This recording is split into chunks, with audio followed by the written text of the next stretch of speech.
TDP నేతృత్వంలో కూటమి అధికారంలో ఉన్నటువంటి ఈ 9 నెలల కాలంలో ప్రభుత్వం ఏ కీలక నియామకాన్ని చేపట్టాలి అని చెప్పి అనుకున్న ప్రతిసారి ఫస్ట్ వచ్చే పేరు పిఠాపురం వర్మ. లాస్ట్ నిలిచిపోయే పేరు కూడా ఆయనది లాస్ట్కి వెళ్ళిపోతుంది. కారణం సుస్పష్టం. పిఠాపురంలో మరో పవర్ సెంటర్ ఏర్పాటు కావడం జనసేన అధ్యక్షుడికి ఇష్టం లేదనేది ఓపెన్ సీక్రెట్. అందులో దాచిపెట్టుకోవడానికి ఏమీ లేదు. అండ్ వర్మ ఏమో తన రాజకీయ క్షేత్రం అది, తన సొంతం అక్కడి నుంచి ఉన్నారు ఫస్ట్ నుంచి. సో మరి పిఠాపురంలో నా మద్దతుతోనే అప్పుడు జనసేన అధ్యక్షుడు గెలిచారు అన్నది వర్మ అభిప్రాయం. అండ్ వర్మకి ఎన్నికల ముందు ఎంత ప్రియారిటీ ఇచ్చారు అండ్ జనసేన అధ్యక్షుడు పిఠాపురంలో పోటీ చేయాలని చెప్పి నిర్ణయం తీసుకున్నప్పుడు మొదట ఏ గుడికో ఏ దేవుని దగ్గరకు పోయే కంటే ముందే వర్మ వాళ్ళ ఇంటికి వెళ్ళి ఆయన ఆశీస్సులు తీసుకున్న తర్వాతనే తన ఎన్నికల ప్రచారాన్ని జనసేన అధ్యక్షుడు స్టార్ట్ చేశారు అన్నది కూడా ఓపెన్ సీక్రెట్, కనిపించే నిజమే కదా. అటువంటి వర్మకు పిఠాపురంలో ఒక విషమెత గౌరవం కూడా లేకుండా చేస్తూ ఉన్నారు. ఆ బాధ, ఆగ్రహం, ఆవేదన వర్మతో పాటు వాళ్ళ అభిమానులు, వాళ్ళ క్యాడర్లో కూడా ఉంది. ఈ క్రమంలో వర్మకి ఎమ్మెల్సీ రాకపోవడం వెనక జనసేన అధ్యక్షుడే ఉన్నాడే అని చర్చ పతాక స్థాయిలో జరుగుతూ ఉన్నప్పుడు దీని మీద ఒక జనసేన అధ్యక్షుడు తప్ప ఇంకా అధ్యక్షుడి కంటే పవర్ఫుల్ అనిపించే నాదెండ్ల మనోహర్ గారి దగ్గర నుంచి కాకినాడ జనసేన అధ్యక్షుల నుంచి అందరూ కూడా దీని మీద స్పందిస్తూ ఉన్నారు. మాకు సంబంధం లేదు, అది టీడీపీ అంతర్గత విషయం. మీకు సంబంధం లేనప్పుడు మీరెందుకు స్పందిస్తున్నారా అన్న ప్రశ్నకు మరి వీళ్ళు ఏం సమాధానం చెబుతారో తెలియదు. టీడీపీ వాళ్ళ విషయం కదా, మరి మీరెందుకు స్పందిస్తున్నారు?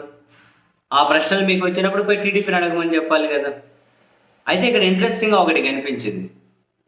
నాదెండ్ల మనోహర్ గారు మాట్లాడుతూ అన్నారు, అసలు వర్మకు మేమెందుకు చెక్ పెడతాము, మాకేం అవసరం, పిఠాపురం జనసేన అడ్డా, పిఠాపురం మా అధ్యక్షుడి అడ్డా, సొంత నియోజకవర్గం, మా అధ్యక్షుడి అడ్డా పిఠాపురం.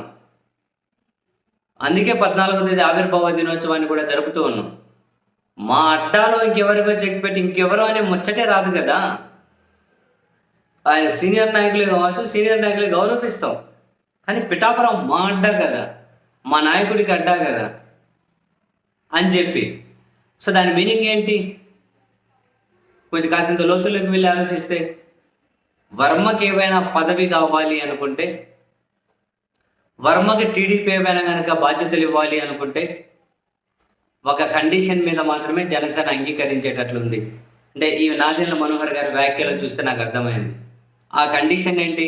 వర్మకి ఎమ్మెల్సీ కాకపోతే ఇంకేదైనా ఇచ్చుకోండి, కానీ వర్మ పిఠాపురం నియోజకవర్గానికి రావద్దు, అక్కడ వేలు పెట్టద్దు. ఎందుకంటే మా అడ్డాలో ఇంకొక పార్టీ వచ్చి కూటమిలో ఉన్నాం, మనం ప్రభుత్వంలో భాగస్వాములుగా ఉన్నంత వరకు ఇంకొకరు అక్కడ వేలు పెడితే మేము ఒప్పుకోము. సో వర్మకి ఎమ్మెల్సీ కావాలంటే, లేదా వర్మకి ఇంకేమైనా బాధ్యత ఇవ్వాలి అంటే, మీకు అవసరమైతే వేరే నియోజకవర్గాన్ని అప్పగించుకోండి, వేరే నియోజకవర్గానికి వర్మను పంపించుకోండి. పిఠాపురంలో వర్మ ఉంటే జనసేన టీడీపీ కలిసి ఉన్నంత వరకు వర్మకు ఏమి ఇచ్చే అవకాశం లేదు. వర్మకి ఏం కావాలి అన్నా వేరే నియోజకవర్గానికి పంపించి ఇచ్చుకోవాలి. నాదెండ్ల మనోహర్ గారి వ్యాఖ్యల ఉద్దేశం అయితే నాకు చాలా స్పష్టంగానే ఇదే కనిపించింది. మా అడ్డా ఇది అంటున్నారు. ఎప్పుడు అడ్డయ్యా?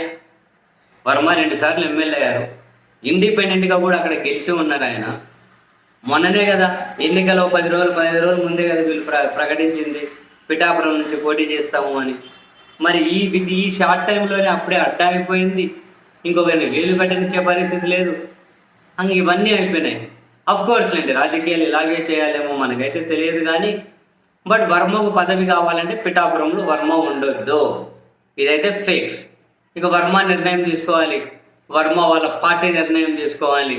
అండ్ జనసేనతో మనం డెఫినెట్లీ కలిసి ఉండాలి అనుకున్నన్ని రోజులు టీడీపీ వర్మకు బాధ్యతలు ఇచ్చే అవకాశం లేదు. ఒకవేళ ఇస్తే వర్మ పిఠాపురం వైపు చూడకూడదన్న కండిషన్తో అయితే ఇవ్వచ్చు ఎప్పటికైనా.